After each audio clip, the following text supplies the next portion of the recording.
ಈ ಪ್ರಕರಣಕ್ಕೆ ಸಂಬಂಧಪಟ್ಟಂಗೆ ಬಿಜೆಪಿ ಮತ್ತು ಕಾಂಗ್ರೆಸ್ ನಾಯಕರು ಮಾತನಾಡಿದ್ದಾರೆ. ಏನು ಹೇಳಿದ್ರು ಅನ್ನೋದನ್ನ ನೋಡು.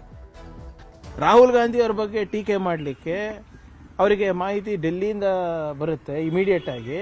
ಅವ್ರ ಶಾಸಕರ ಮಾಹಿತಿ ಯಾಕಿನ್ನ ಬಂದಿಲ್ಲ? ಈ ಪ್ರಶ್ನೆಗೆ ಉತ್ತರ ಕೊಡಬೇಕಾಗಿರೋದು ವಿರೋಧ ಪಕ್ಷದ ನಾಯಕರು, ಬಿಜೆಪಿಯ ರಾಜ್ಯಾಧ್ಯಕ್ಷರು, ಕಾಂಗ್ರೆಸ್ ನಾಯಕರಲ್ಲ. ದೊಡ್ಡದಾಗಿ ಪ್ರತಿಭಟನೆ ಮಾಡಿದ್ರಲ್ಲ ಅಪ್ಪ ನೀವು, ಅಹೋರಾತ್ರಿ ಧರಣಿ ಮಾಡಿದ್ರಲ್ಲ ಮೊನ್ನೆ ವಿಧಾನಸೌಧದಲ್ಲಿ RB ತಿಮ್ಮಾಪುರ ಸಾಹೇಬ್ರ ವಿರುದ್ಧ. ಈಗೇನು ಮಾಡ್ತೀರಾ? ಯಾರು ರಾಜೀನಾಮೆ ಕೊಡ್ತೀರಾ? ಈಗ ನಾರಾಯಣ ಸ್ವಾಮಿ ಚೆಲುವಾದಿ ಕೊಡ್ತಾರಾ? ಅಶೋಕ್ ಅವ್ರು ಕೊಡ್ತಾರಾ? ಅಥವಾ ನಮ್ಮ ವಿಜೇಂದ್ರ ಅವ್ರು ಕೊಡ್ತಾರಾ? ಆಮೇಲೆ ಇದು ಕಾಂಗ್ರೆಸ್ಸಿನ ಷಡ್ಯಂತ್ರ ಅಂತ ಹೇಳ್ತಾ ಇದ್ದಾರೆ. ಲೋಕಾಯುಕ್ತ ಟ್ರ್ಯಾಪ್ ರೀ. ಸ್ವಲ್ಪನ ಸಾಮಾನ್ಯ ಪ್ರಜ್ಞೆ ಇಟ್ಕೊಂಡು ಬಿಜೆಪಿ ನಾಯಕರು ಮಾತನಾಡಿದ್ರೆ ಉತ್ತಮ.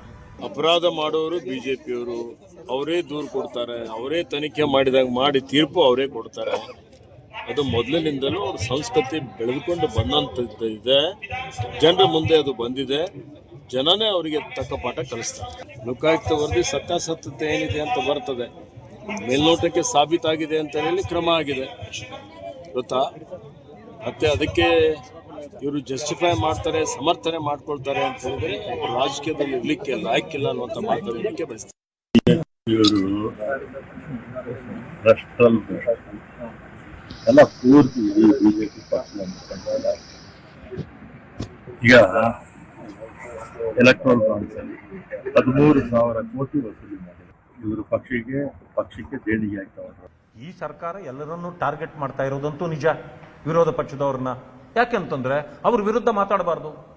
ಬಸವರಾಜ್ ಮಾತಾಡಿದ್ರು, ಸರ್ಕಾರ ಬೀಳಿಸ್ಬಿಟ್ರು ಅನ್ನೋ ಕಾರಣಕ್ಕೆ ಬೈರತಿ ಬಸವರಾಜ್ ಪರಿಸ್ಥಿತಿ ಇವತ್ತು ಏನಾಗಿದೆ ನೀವು ನೋಡ್ತಾ ಇದ್ದೀರಿ.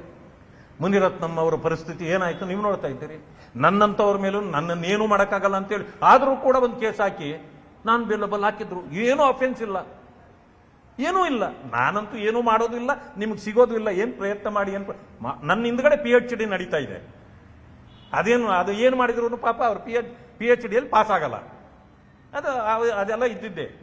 ಇಷ್ಟೆಲ್ಲ ಇದ್ರು ನಮ್ಮನ್ನ ಟಾರ್ಗೆಟ್ ಮಾಡ್ತಕ್ಕಂಥದ್ದು.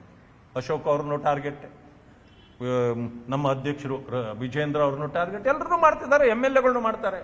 ಷಡ್ಯಂತ್ರ ಆಗಿದೆ ಅನ್ನೋದು ಒಂದು ಸಾರಿ ಹೊರಗಡೆ ಬಂದ ಮೇಲೆ ಈಗ ಇನ್ವೆಸ್ಟಿಗೇಷನ್ ಆಗಬೇಕು, ಅದೆಲ್ಲ ನೀವು ಮಾಡಿ, ನನಗೇನು ಚಿಂತೆ ಇಲ್ಲ.